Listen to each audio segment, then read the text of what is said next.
అసెంబ్లీకి లోక్సభకు జరిగి 2 రోజులు దాటినప్పటికీ ఇప్పటికి కూడా రాష్ట్రంలో కొన్ని ప్రాంతాల్లో తెలుగుదేశం పార్టీ ఆ పార్టీకి సంబంధించిన లేదా వాళ్ళు ప్రోత్సహిస్తున్న అసాంఘిక శక్తులు ఒక రాజకీయ కక్షతో దాడులు హింసాకాండ కొనసాగిస్తున్నది గమనిస్తూనే ఉన్నాం.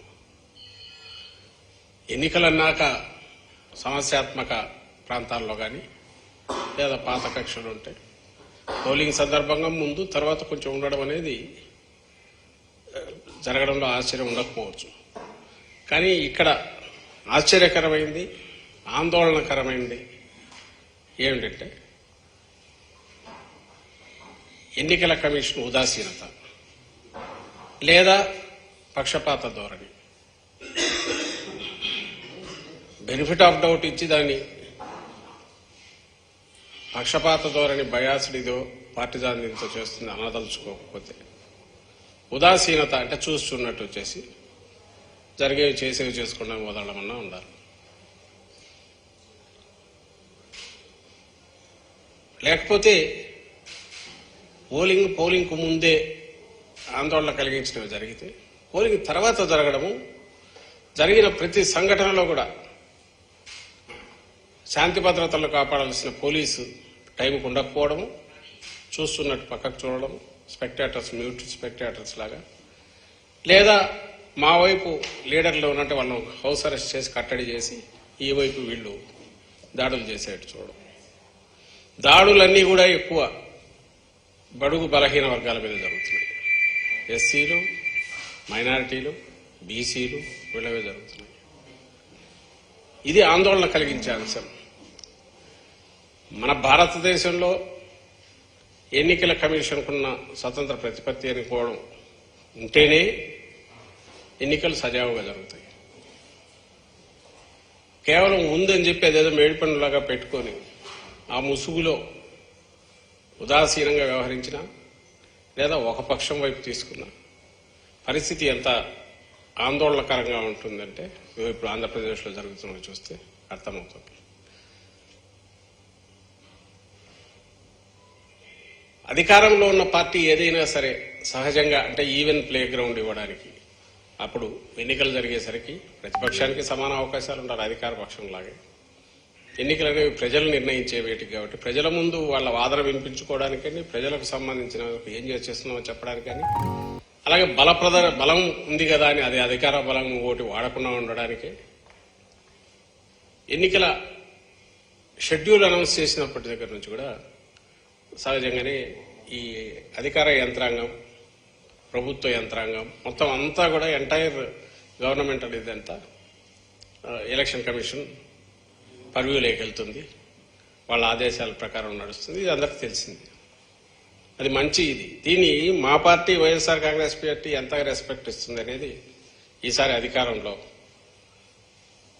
ఉన్నాక ఒక్కసారి ఎన్నికల కమిషన్ పరిధిలోకి వెళ్ళిన తర్వాత, షెడ్యూల్ వచ్చిన తర్వాత అందరూ గమనించారు. పొలిటికల్ సిస్టమ్ ఏదైతే ఉంటే ముఖ్యమంత్రి గారు కానీ మిగిలిన వాళ్ళు కానీ పూర్తిగా రొటీన్ కార్యక్రమాలు ఎక్కడైతే ఇంపాక్ట్ ఇన్ఫ్లుయెన్స్ చేసే అవకాశం ఉన్న చోట ఎక్కడ కూడా ప్రభావం చూపేది ఎంతో ఎంటర్ కావట్లా. ముఖ్యమంత్రి గారు అయితే మరీ ముఖ్యంగా పూర్తి అడ్మినిస్ట్రేషన్ చీఫ్ సెక్రటరీ గారి లేదా ఆధ్వర్యంలో శాంతి భద్రతలకు సంబంధించి అయితే డీజీపీ గారు వాళ్ళు చూసుకుంటున్నారు. ఈయన వాటిలో ఎక్కడ ఇది పెట్టట్లా, అంతగా గౌరవిస్తున్నారు. అది అందరికీ తెలుసు. ఎక్కడ దాపరికం లేదు. టెక్నికల్గా ఆయన అదేదైనా సిగ్నేచర్స్ ఉంటే చేస్తే చేసింది అవసరమైనవి అడ్మినిస్ట్రేషన్ రొటీన్గా జరగడానికి. కానీ ఈ నిర్ణయాలు ఇవ్వట్లా, అధికార యంత్రాంగం మీద ఇన్ఫ్లుయెన్స్ చేసే ప్రయత్నం చేయట్లా. అది ఆయన నేచరు కాదు. చేసినట్టు ఒక్క ఇన్సిడెంట్స్ కూడా ఇంతవరకు బయట అక్కడ రాలా. తెలుగుదేశం పార్టీ ఆరోపణలు అంటారా, వాళ్ళు చేస్తున్నవి అవన్నీ జరుగుతారనే మీడియా పరంగా మీరు చూసినా ఎక్కడ ఇంతవరకు కనపడలే. ఉంటే ఇప్పటికే ఆ పచ్చ మీడియాలో ఉన్న అది విజృంభించి రాసేవాళ్ళు. కథలు రాస్తున్నారు ఈ అధికారులు, అధికార పార్టీకి దాసోహం అంటున్నారు, ఏమన్నా రాస్తున్నారు. సరే, అది కూడా సహజంగానే ప్రతిపక్షంలో ఉన్న వాళ్ళు చేస్తుంటారని అనుకోవచ్చు. ఇంకా 19లో అందరికి గుర్తు చంద్రబాబు నాయుడు ఎట్లా వీరంగం వేశాడు. ఎన్నికల కమిషన్ కార్యాలయానికి నేరుగా పోయి బెదిరించి సీఈఓ మీద ఎట్లా దౌర్జన్యం చేశారు అందరూ కూడా గమనించారు. అలాంటి వాటిని వైఎస్ఆర్సీపీ ఎంకరేజ్ చేయదు. తాను దానిలను ఎందుకంటే ఎన్నికలు సజావు జరగడం అనేది మా ఇంట్రెస్ట్, మాకు ప్రయోజనం కలిగించేది. సజావుగా జరగకపోతే మాకు నష్టం. జగన్మోహన్ రెడ్డి గారి ఆలోచన విధానం అది.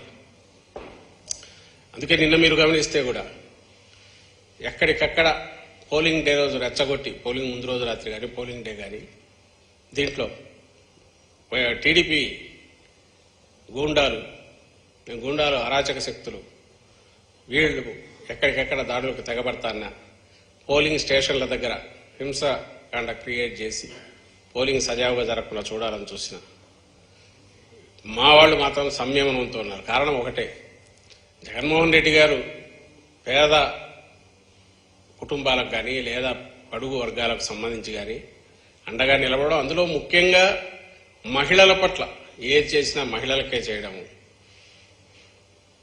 సహజంగా శాంతియుత వాతావరణం లేకపోతే ఈ వర్గాలు కానీ రాలేవు అక్కడికి, మహిళలు వచ్చి ఓటింగ్ కూడా చేయలేరు. కాబట్టి మాకు నష్టం కలిగించేది మేము చేయడం అనేది సూసైడ్ ఇలా మాకు తెలుసు. కాబట్టి ప్రాక్టికల్గా కూడా చెయ్యం.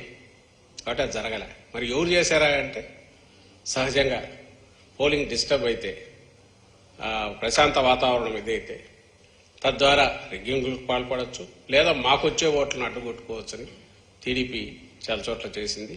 ఆ వార్తలు కూడా మీరు అందరు చూశారు.